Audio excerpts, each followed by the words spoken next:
قال رب انی دعوت قومی لیلا ونہارا. نوح علیہ السلام بولے اے میرے رب، بے شک میں نے اپنی قوم کو رات اور دن پکارا، یعنی تیرے حکم کی تعمیل میں کسی کوتاہی کے بغیر دن رات میں نے تیرا پیغام پہنچایا. ہم اردو میں دن رات کہتے ہیں، عربی میں لیلا و نہارا، اسی لیے لیل و نہار آتا ہے کیونکہ رات پہلے آتی ہے نا. تو میں نے رات دن تیرا پیغام لوگوں تک پہنچایا. رات اور دن کیا بتا رہا ہے کہ اللہ کے دین کا کام صرف دن کو ہی نہیں، رات کو بھی کیا جاتا ہے. انی دعوت قومی، اور دعوت کا مطلب کیا ہے؟ اللہ کی طرف بلانا، کہ میں نے رات کو بھی بلایا دن کو بھی بلایا.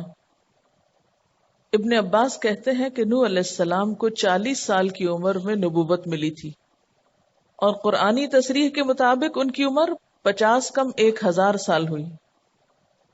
اس پوری مدت دراز میں انہوں نے کبھی اپنی کوشش نہ چھوڑی.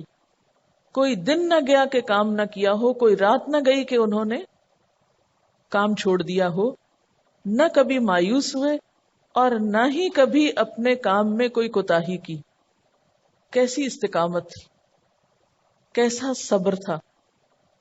کل دائمون کی بات ہو رہی تھی نا، کنسسٹنسی اور کنٹینیوٹی کی. تو یہ پیغمبروں کے اخلاق میں نمایاں طور پر نظر آتی. اور اتنے تسلسل کے ساتھ کام کرنا کوئی کھیل کی بات نہیں.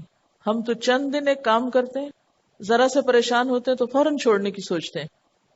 لیکن یہاں کیا حال ہے کہ کبھی انہوں نے اکتاہٹ کا اظہار نہیں کیا. پھر اسی طرح ایک اور روایت میں آتا ہے، ابن عباس ہی سے روایت ہے کہ ان کی قوم ان کو اتنا مارتی کہ گر جاتے تو کمبل میں لپیٹ کے مکان میں چھوڑ دیتے اور یہ سمجھتے کہ مر گئے. مگر پھر جب اگلے روز ان کو ہوش آتا تو ان کو اللہ کی طرف بلاتے اور تبلیغ کے عمل میں لگ جاتے دیکھتے. یعنی پھر وہ ہوش آتے ہی دوبارہ اپنا کام شروع کر دیتے. کبھی کوئی شکوہ نہیں کیا کہ یا اللہ یہ لوگ ایسے ہیں اس لیے مجھ سے یہ کام نہیں ہوتا. کہتے ہیں کہ اللہ تعالیٰ نے معجزانہ طور پر ان کو لمبی عمر دی تھی.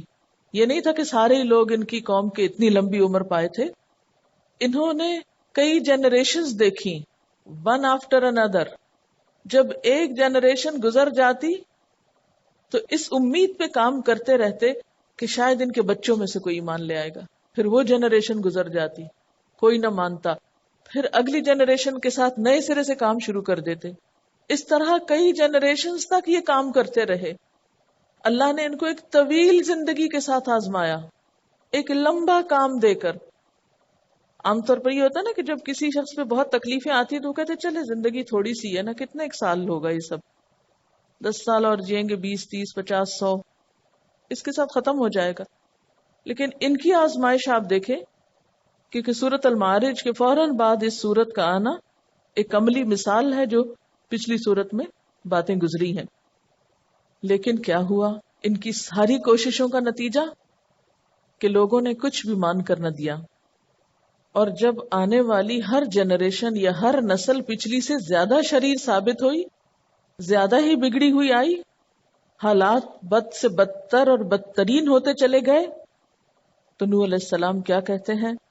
فَلَمْ يَزِدْهُمْ دُعَائِي إِلَّا فِرَارًا، کہ میری پکار نے یا میری دعوت نے، یا دعا اللہ تعالیٰ سے نہیں بلکہ بندوں کو دین کی طرف بلانا یا پکارنا مراد ہے، کہ میری پکار نے ان کے فرار ہی میں اضافہ کیا. انہی گمراہی کی آخری حد تھی نا، کہ جتنا وہ اللہ کی طرف بلاتے اتنا ہی یہ دور بھاگتے، اور زیادہ ان کے دل سخت ہوتے گئے. جتنی زیادہ ایفرٹ ہوئی اتنی ہی زیادہ ان کو ناکامی ملی، اتنے ہی ریزلٹ نیگیٹو آئے. ذرا سوچے انسان کا حوصلہ کیسے کیسے ٹوٹ جاتا ہے اگر انسان کی مرضی کے خلاف ایک یا دو کام بھی ہو جائے. لیکن ان کا پہاڑ جیسا حوصلہ دیکھیں. پھر کہتے ہیں وَإِنِّي كُلَّمَا دَعَوْتُهُمْ لِتَغْفِرَ لَهُمْ، اور بے شک جب کبھی میں نے ان کو پکارا کہ تو ان کو بخش دے، ان کے فائدے کے لیے ان کو بخشش کے طریقے بتانے چاہے تو انہوں نے کیا کیا؟ جعلوا اصابعہم فی آذانہم، انہوں نے اپنی انگلیاں اپنے کانوں میں دے دی، کان بند کر لیے، سننے کی زحمت گوارا نہیں کی۔ واستغشوا ثیابہم، اور اپنے کپڑے اوڑھ لیے، یعنی کان بھی چھپا لیے، منہ بھی چھپا لیے کہ ہم تو تمہیں دکھائی بھی نہیں دینا چاہتے، یعنی پیغمبر کو دیکھتے ہی اپنا منہ چھپا لیتے تھے، منہ ڈھانپ کے گزرتے تھے کہ ہمیں پہچانے ہی نہ اور پھر ہمیں کچھ نہ کہیں، یعنی چھپتے پھرتے تھے، یا یہ کہ پیغمبر کی شکل بھی نہیں دیکھنا چاہتے تھے۔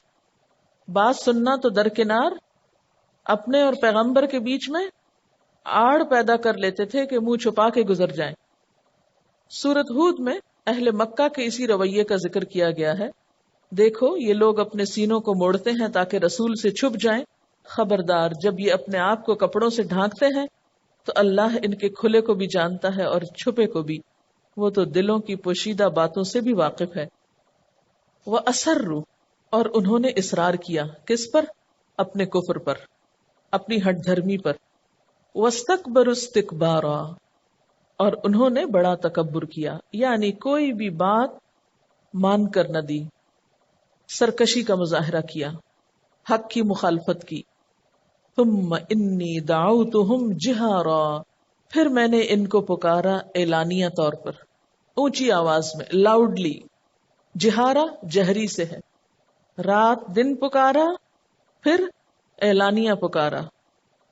ثم انی اعلنت لہم، پھر میں نے اعلانیہ ان کو تبلیغ کی۔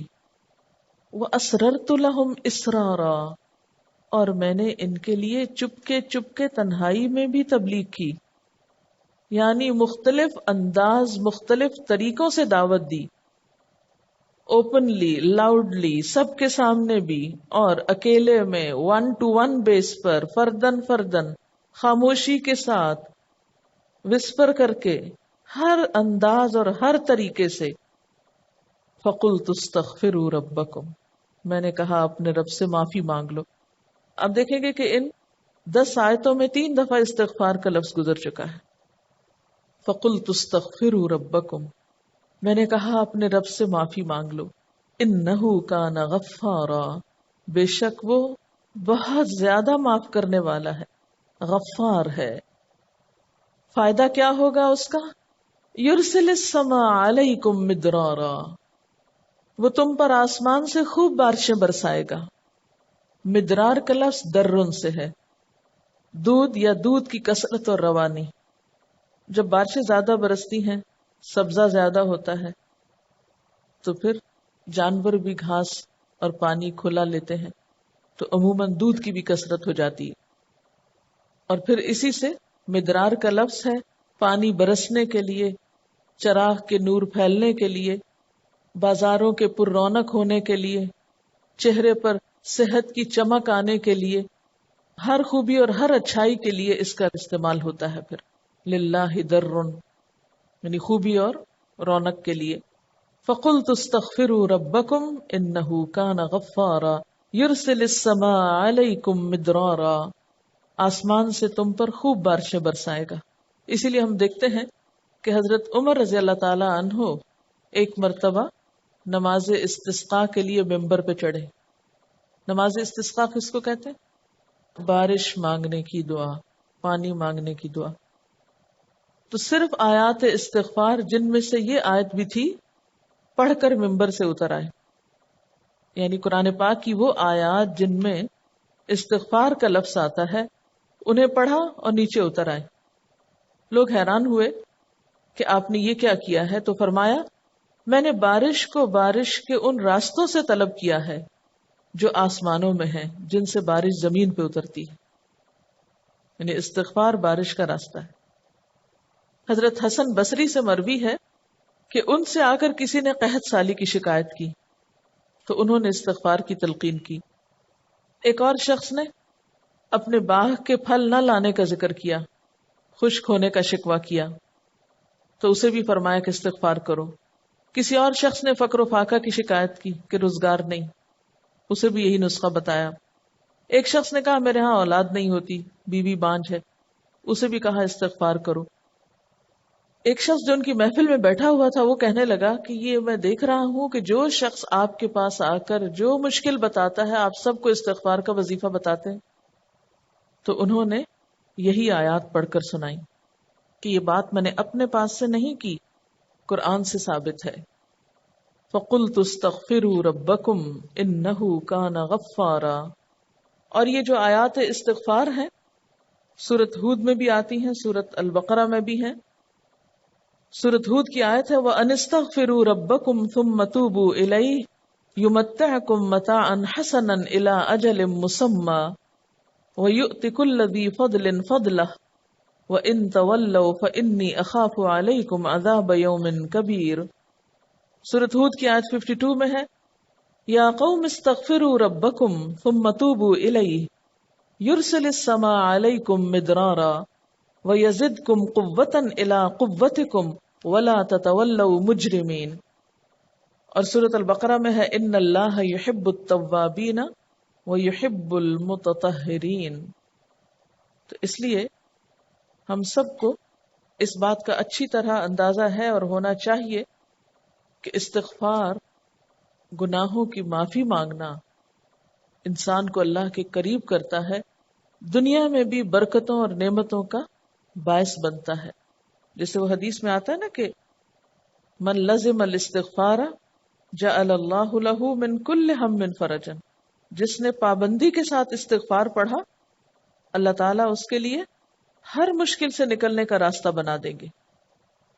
وَيُمْدِدْكُمْ بِأَمْوَالٍ وَبَنِينَ، اور تمہاری مدد کرے گا مال اور بیٹوں سے۔ یعنی استغفار کے فائدوں میں یہ بھی ایک فائدہ ہے کہ مال کی کثرت ہوگی، اولاد نصیب ہوگی۔ وَيَجْعَلْ لَكُمْ جَنَّاتٍ، اور تمہارے لیے باغات تیار کرے گا۔ وَيَجْعَلْ لَكُمْ أَنْهَارًا، اور تمہارے لیے نہریں جاری کر دے گا۔ مَا لَكُمْ، کیا ہے تم کو، لَا تَرْجُونَ لِلَّهِ وَقَارًا، اللہ کے لیے تم کسی وقار کی توقع نہیں رکھتے۔ وقارن یعنی عزت، عظمت، بردباری، تعظیم اور تکریم کرنا، یعنی تم اللہ کی عظمت کو محسوس نہیں کرتے، اللہ تعالیٰ کے لیے کسی عزت اور برتری کا لحاظ نہیں کرتے، حالانکہ ان العزت للہ جمیعا، عزت تو ساری کی ساری اللہ ہی کے لیے ہے۔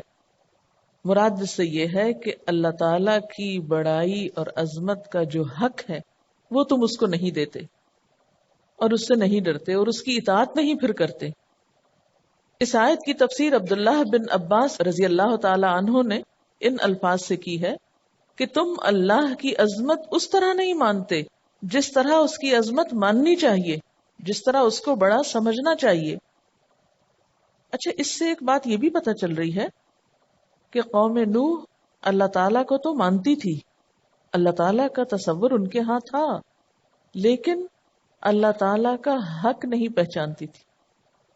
ان کی زندگی میں اللہ کی عظمت کا احساس نہیں تھا جیسا کہ ہونا چاہیے۔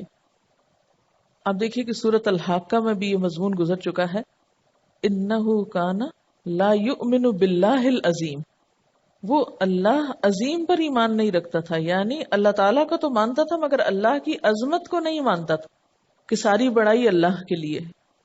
یہ احساس اس کے دل میں نہیں تھا، وہ اللہ کے مقابلے میں اوروں کو بھی بڑا مانتا تھا۔ اور حقیقت یہ ہے کہ اللہ کو بڑا نہ ماننا ہی ساری خرابیوں کی جڑ ہے۔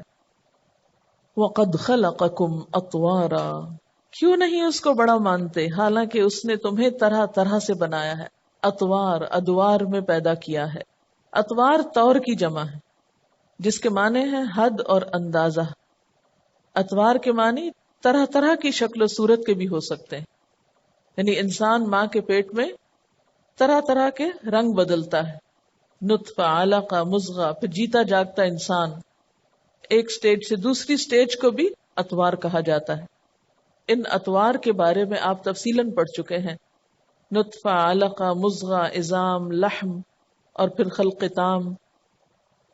اور طور اصل میں کسی چیز کی ایسی حالت کو بھی کہتے ہیں جو اندازے کے مطابق کچھ مدت بعد آہستہ آہستہ تبدیل ہونا چاہتی ہو۔ تطور کا معنی ہے ایک حالت سے دوسری یا اگلی حالت میں تبدیل ہونا. اور اگر دیکھا جائے تو جس دن سے ہمارا وجود بنا ہے ہم ایک طور سے نکل کے دوسرے میں داخل ہو رہے ہیں. ماں کے پیٹ میں بھی کئی اتوار بدلے اور دنیا میں آنے کے بعد بھی ہمارا حال کیا ہے. اچھا اگر دیکھا جائے تو ماں کے پیٹ میں آنے سے پہلے انسان کہاں ہوتا ہے؟ ان سٹیجز کو اللہ تعالیٰ نے حضرت آدم علیہ السلام کی تخلیق میں بیان کیا ہے. خشک مٹی، پھر گیلی مٹی اور گارا، پھر لیس دار یا چیکنی مٹی، پھر اس کا خمیر اٹھایا گیا، پھر خشک کیا گیا، پھر اسے پکایا گیا حتیٰ کہ وہ ٹن سے بجنے والی مٹی بن گئی. کل فخار جیسے پیچھے پڑ چکے ہیں، اس سے حضرت آدم کا پتلا بنا. اور اسی طرح انسان کا نطفہ جو بنتا ہے مختلف طرح کی غذاؤں سے ہی وجود میں آتا ہے. اس پر بھی اتوار گزرتے ہیں، یعنی غذا کے زمین میں پیدا ہونے سے لے کر انسان کے ڈائجسٹو سسٹم کے مختلف ادوار و اتوار سے گزر کر جب وہ نطفے کی شکل میں ڈھلتا ہے، پھر نطفے سے پیدائش تک کئی اتوار سے گزرتا ہے، پھر پیدائش سے موت تک کئی اتوار سے گزرتا ہے، بچپن، جوانی، بڑھاپا، پھر ان کے بھی کئی حصے، اور پھر اس کے بعد موت کے بعد بھی آپ دیکھیں قبر کی زندگی ہے، قبر کے بعد پھر حشر کا میدان ہے اور پھر فیصلہ ہے، پھر جنت ہے یا جہنم ہے، پھر جا کے کہیں ٹکنا. کتنا طویل سفر ہے یہ انسان کی تخلیق کا. اور یہ سب کچھ کیوں بتایا جا رہا ہے کہ اس اللہ کی عظمت کو نہیں پہچانتے جس نے ایک انسان کو اتنے اتوار سے گزارا ہے. یہ سب کچھ کیا کوئی معمولی کام ہے؟ تمہیں اس میں اللہ کی بڑائی نظر نہیں آتی؟ آپ سوچیں نا ذرا، یعنی مٹی کی مختلف حالتوں پہ غور فرمائیے، پھر ماں کے پیٹ میں بچے پہ گزرنے والے اتوار پہ غور کیجئے، پھر پیدائش کے بعد موت تک انسان پہ کیا حالتیں گزرتی ہیں، اور اس میں انسان کی کتنی بے بسی ہے نا. کسی بھی سٹیج پر کچھ ہو سکتا ہے کہ اگلی سٹیج تک جا ہی نہ سکے. یعنی اگر ان ساری سٹیجز کو نمبر وار لکھا جائے تو ہر سٹیج دوسری سٹیج میں بدلتے وقت ایک بیریئر کراس کرتی، اور جہاں اللہ تعالیٰ روک لگانا چاہے وہاں روک لگا سکتا ہے. آپ کچھ بھی نہیں کر سکتے اگلی طرف لے جانے کو. لیکن جو انسان اتنی طویل منزلیں طے کر کے اللہ کے حضور حاضر ہوگا اور وہاں جا کر اس کی عظمت اور قدر پہچانے گا، وہ آج کیوں نہیں پہچان لیتا؟ یعنی اللہ کی عظمت کو پہچاننے کے لیے انسان کی تخلیق کو بطور مثال پیش کیا گیا. کیونکہ جو شخص اپنے آپ کو پہچان لیتا ہے، اپنی حقیقت کو جان لیتا ہے، پھر وہ اللہ تعالیٰ کی عظمت کو بھی پہچان لیتا ہے. وَقَدْ خَلَقَكُمْ أَطْوَارًا أَلَمْ تَرَوْا كَيْفَ خَلَقَ اللَّهُ سَبْعَ سَمَاوَاتٍ طِبَاقًا. انسان کی اپنی مثال کے بعد کائنات کی تخلیق کو بطور مثال پیش کیا گیا ہے کہ اے انسان آنکھ کھول کے دیکھ، اللہ کی عظمت نظر نہیں آتی تم کو؟ سبع سماوات میں تم اتوار میں تھے اور وہ طباق میں ہے. طباق طبقہ سے ہے نا، ایک کے بعد ایک طبقہ، تہ بتہ. اور یہ سب اس کی قدرت اور صنعت پر دلالت ہے کہ کتنا عظیم ہے وہ رب. وَجَعَلَ الْقَمَرَ فِيهِنَّ نُورًا وَجَعَلَ الشَّمْسَ سِرَاجًا. اور اس نے ان میں چاند کو نور بنایا اور سورج کو چراغ بنایا. یعنی اس نے آسمانوں کو سجا دیا چاند اور سورج سے جو روشنی کا ذریعہ ہے، تاکہ انسان زمین پر آسانی سے کام کاج کر سکے. اگر دن میں بھی اندھیرا ہوتا، جیسے بادلوں کے ساتھ تھوڑی دیر کے لیے اندھیرا چھا جاتا ہے، تو وہی کام کرنا کس درجے کے مشکل لگتے ہیں. کبھی اندازہ کیا آپ نے؟ ایک کام جو چمکتے سورج کی روشنی میں آپ آسانی سے جا کے کر لیتے ہیں بازار میں ادھر ادھر، وہ ذرا سے بادل چھاتے ہیں تو وہی کام کتنا مشکل ہو جاتا ہے. وہی کام رات کے وقت دشوار لگتا ہے. اور پھر رات بھی اگر سیاہ رات ہوتی اور اس میں روشنی کا کوئی انتظام نہ ہوتا تو تم پر کیا گزرتی. تھوڑی دیر کے لیے سوچیں، اگر نہ چاند ہوتا، نہ ستارے ہوتے، نہ زمین پہ لائٹ کا کوئی انتظام ہوتا اور مکمل اندھیرا ہوتا، پھر ہم کس قابل ہوتے، کن کن مصیبتوں کا شکار ہوتے.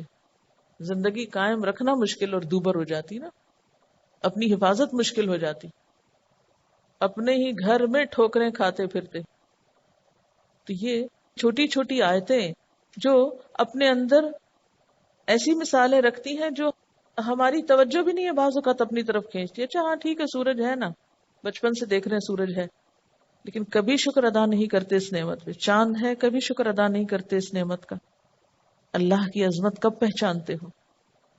واللہ انبتکم من الارض نباتا، اور اللہ نے اگایا تم کو زمین سے اگانا. نباتات کی طرح تمہیں بھی زمین سے نکالا ہے. جیسے آدم علیہ السلام کو مٹی سے بنایا گیا، پھر اس میں روح پھونکی گئی، اور پھر ان سے تمام نسل انسانی وجود میں آئی، اور آئندہ تمام انسان زمین سے خوراک حاصل کرتے ہیں، پھر اس سے نطفہ بنتا ہے، پھر اس سے انسان کی تخلیق ہوتی ہے. یہ سارا سلسلہ کس کا چلایا ہوا ہے، کس کا بنایا ہوا ہے، کون ہے، کس کی قدرت ہے اس کے پیچھے، اس کو پہچانو اے ظاہر پرست انسانوں. ثم یعیدکم، پھر تم نے کیسے سوچ لیا کہ وہ پیدا کر کے چھوڑ دے گا؟ نہیں، واپس لائے گا تم کو، لوٹائے گا تم کو فیہا، اسی مٹی میں. وَيُخْرِجُكُمْ إِخْرَاجًا، اور نکالے گا تم کو نکالنا. زندگی کے بعد موت ہوگی، موت کے بعد پھر نکالے جاؤ گے، پھر حساب ہوگا. وَاللَّهُ جَعَلَ لَكُمُ الْأَرْضَ بِسَاطًا، اور اللہ نے تمہارے لیے زمین کو بچھونا بنا دیا. جیسے اپنے گھر میں بچھے ہوئے فرش پہ، کارپٹ پہ تم چلتے ہو، اٹھتے ہو، بیٹھتے ہو، لیٹتے ہو، اسی طرح اللہ کی زمین پر تم طرح طرح کے کام کرتے ہو اپنی سہولت کے مطابق. لِتَسْلُكُوا مِنْهَا سُبُلًا فِجَاجًا، تاکہ تم اس کے اندر کھلے راستوں میں چلو. یعنی اس زمین پر اللہ تعالیٰ نے جو کشادہ راستے بنا دیے ایک جگہ سے دوسری جگہ جانے کے لیے، پہاڑوں کے بیچوں بیچ بھی اور خشکی کے میدانوں میں بھی، ایک شہر سے دوسرے شہر، ایک ملک سے دوسرے ملک جانا تمہارے لیے آسان کر دیا، اپنی کاروباری ضرورتوں کے لیے، انسانی ضرورتوں کے لیے.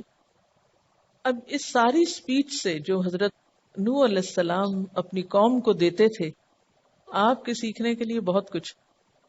یہ پوری سپیچ نوح علیہ السلام کی ایک پورا لیکچر ہے، کئی ہزار سال پہلے آنے والے پیغمبر کا ایک لیکچر موسٹ ماڈرن میتھڈالوجی کے ذریعے.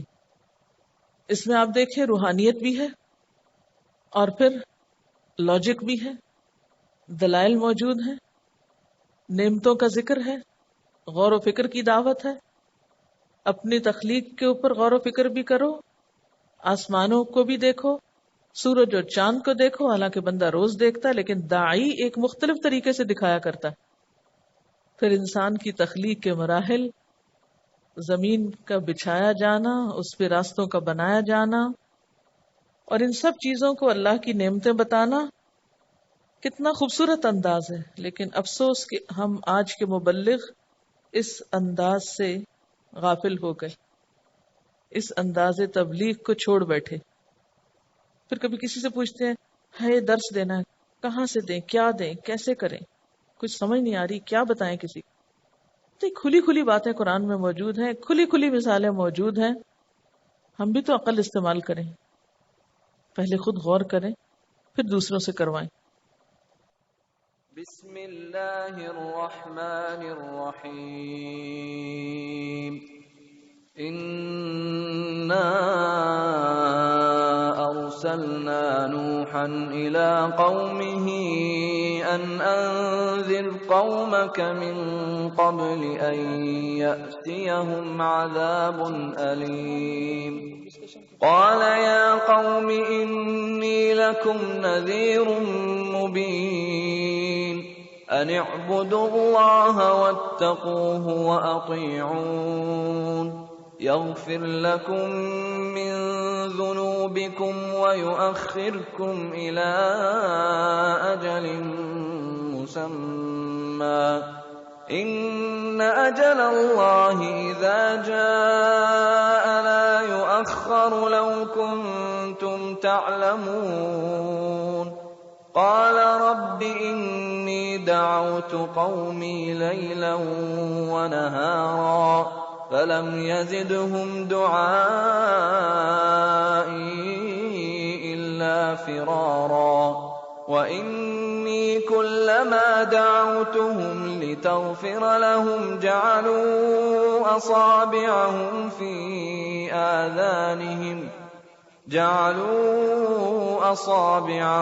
فِي آذَانِهِمْ وَاسْتَغْشَوْا ثِيَابَهُمْ وَأَصَرُّوا وَاسْتَكْبَرُوا اسْتِكْبَارًا ثُمَّ إِنِّي دَعَوْتُهُمْ جِهَارًا ثُمَّ إِنِّي أَعْلَنتُ لَهُمْ وَأَسْرَرْتُ لَهُمْ إِسْرَارًا فَقُلْتُ اسْتَغْفِرُوا رَبَّكُمْ إِنَّهُ كَانَ غَفَّارًا يُرْسِلِ السَّمَاءَ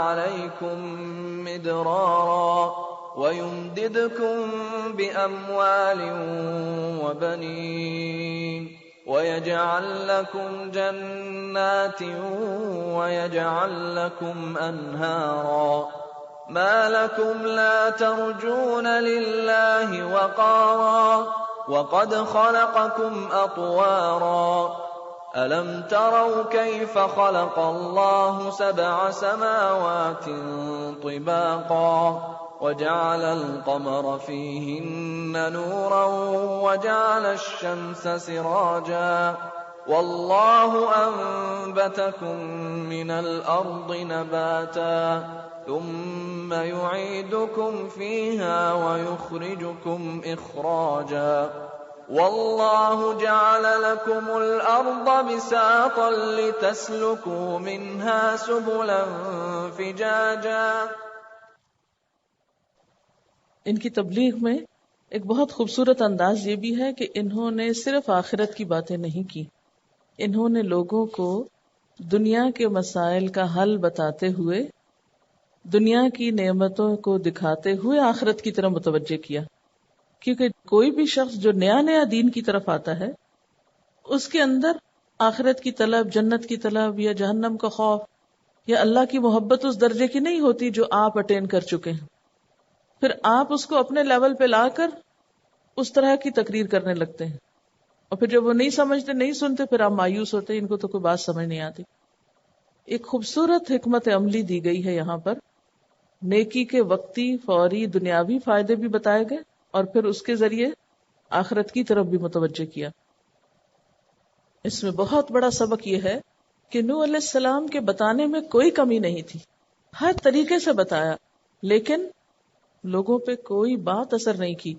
اس سے ایک بہت اہم نقطہ یہ پتہ چلتا ہے کہ بعض اوقات انسان کے بتانے میں کمی نہیں ہوتی، لیکن لوگ سننا ہی نہیں چاہتے یا سنتے ہی نہیں یا اللہ کی طرف رجوع کرنا ہی نہیں چاہتے. تو ایسے میں بھی مایوس نہیں ہونا چاہیے اور صرف اپنے آپ کو کوستے نہیں رہنا چاہیے کہ شاید میں نے ہی حق ادا نہیں کیا. نہیں، انسان اپنی وسعت بھر خلوص نیت سے کوشش کرنے کے بعد مطمئن ہو جائے، مایوسی کا شکار نہ ہو. کیونکہ اِنَّکَ لَا تَهْدِی مَنْ أَحْبَبْتَ، ہدایت کسی انسان کے ہاتھ میں نہیں.